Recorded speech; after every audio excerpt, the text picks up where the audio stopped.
Christina Henry's upcoming novel The Girl in Red hits the shelves on the 18th of June, and we have an exclusive look at its cover, as well as an excerpt from the book. A post-apocalyptic adventure inspired by the classic story of Red Riding Hood, The Girl in Red is a tale fans of her Alice Chronicles and Lost Boy are sure to love. It's not safe for anyone alone in the woods. There are predators that come out at night, critters and coyotes, snakes and wolves. But woman in the red jacket has no choice. Not since the crisis came, decimated the population, and sent those who survived fleeing into quarantine camps that serve as breeding grounds for death, destruction, and disease. She is just a woman trying not to get killed in a world that doesn't look anything like the one she grew up in, the one that was perfectly sane and normal and boring until 3 months ago. There are worse threats in the woods than the things that stalk their prey at night. Sometimes, there are men with dark desires, weak wills, and evil intents. Men in uniform with classified information, deadly secrets, and unforgiving orders. And sometimes, just sometimes, there's something worse than all of the horrible people and vicious beasts combined. Here's an exclusive excerpt from the book. She hadn't asked the coyote to sit down and join her, and it was clear he didn't know what to do with himself. Red could see the shape of what he figured would happen on his face. He'd thought she would be polite, that she would offer to share her space with him. He'd thought she would trust him, because she was alone and he was alone, and of course people were pack animals and would naturally want to herd together. Then when her guard was down, or maybe when she'd fallen asleep, he'd take what he wanted from her and leave. She was not following his script, and he didn't know how to improvise. Well, Red's mother hadn't raised a fool, and she wasn't about to invite a coyote to sit down to dinner with her. She stirred the stew over the fire and determined that it was finished heating. "That smells good," he said hopefully. "Sure does," Red replied. She pulled the pot off the fire and poured some of the stew into her camp bowl. "I haven't eaten a darn thing since yesterday," he said. Red moved the bowl into her lap and spooned a tiny bit of stew, just a mouse bite, into her mouth. It was too soon to eat it, and hot, far too hot, and it scorched her tongue. She wasn't going to be able to taste anything for a couple of hours after that, but she didn't show it. She only looked at him, and waited for whatever it was that he was going to do. He narrowed his eyes then, and she glimpsed the predator he tried to disguise under a charm mask. "Where I come from, it's polite to share if you've got food and someone else doesn't," he said. "You don't say." She spooned up some more stew, never taking her eyes from him. She was going to lose what was in the pot in a minute when he charged at her, and she was sorry for it, for she was hungry and it wasn't easy to carry those cans of stew around. He pulled out the gun then, the one he'd been pretending not to finger the whole time.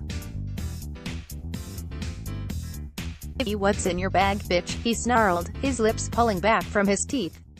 Red calmly put the bowl in her lap to one side. "No, give it to me or I'll shoot you," he said, waving the gun in her general direction. He thought he was being menacing, and it made her snort. He looked like a cartoon villain in a movie, a mangy excuse for a badass, the kind that threaten the hero when he walks through an alley and get thrashed for their trouble. She wasn't dumb enough to think that he couldn't hurt her, though. Even an idiot with a gun was dangerous. "Are you laughing at me?" His face twisted in fury as he stepped closer. He was coming around the side where she'd rested the pot, as she'd expected. He was afraid of the axe, though he didn't want to acknowledge it, so he was giving the bloodied blade a wide berth. That was fine by Red. "What's the matter, bitch?" "Scared," he cooed. He mistook her silence for fear, apparently. She waited, patient as a fisherman on a summer's day, until he was within arm's length. Then she grabbed the pot handle and stood as fast as she could, using her rear leg and her free arm for force to push upward and tapping her other leg down only for balance once she was on her feet.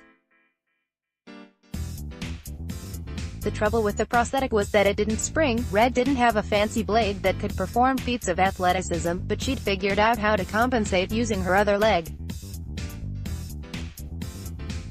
She needed to prevent the coyote from killing her for her food.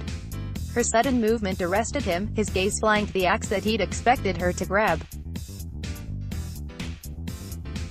Red could have, she supposed, stayed right where she was on the ground and embedded the blade in his thigh, but that might have resulted in a protracted struggle, and she didn't want a struggle.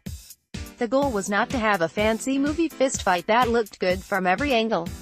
She wanted him down. She wanted him done. She wanted him unable to grab her. Red flung the rest of the boiling stew in his face. The intruder screamed, dropped his gun, and clawed at his skin. It blistered and bubbled, and she noticed she'd managed to hit one of his eyes.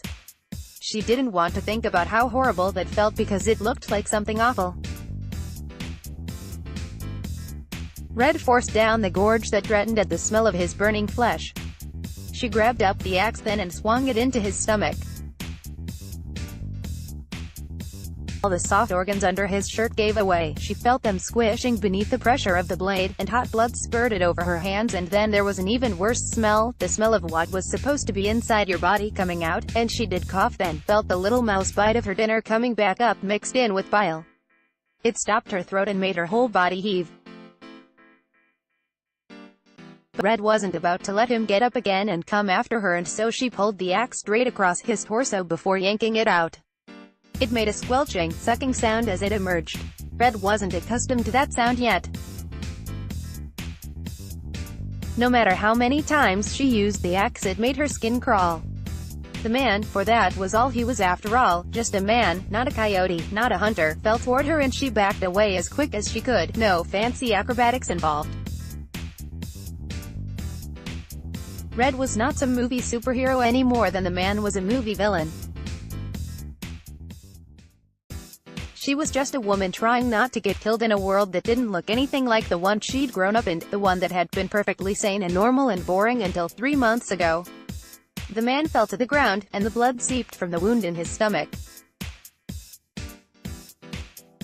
He didn't make any noise or twitch or anything dramatic like that, because he'd likely passed out once his brain was overwhelmed by the pain from his burn and the pain from the axe. He might live, unlikely, Red thought, but he might. He might die, and she was sorry not that she'd done it, but that she had to do it. Red didn't like to think of herself as a killer, but she wasn't about to let herself get eaten up just because she was a woman alone in the woods. The Girl in Red is out the 18th of June 2019 in paperback from Titan Books. Get all the latest fantasy news with every issue of Sci-Fi Now.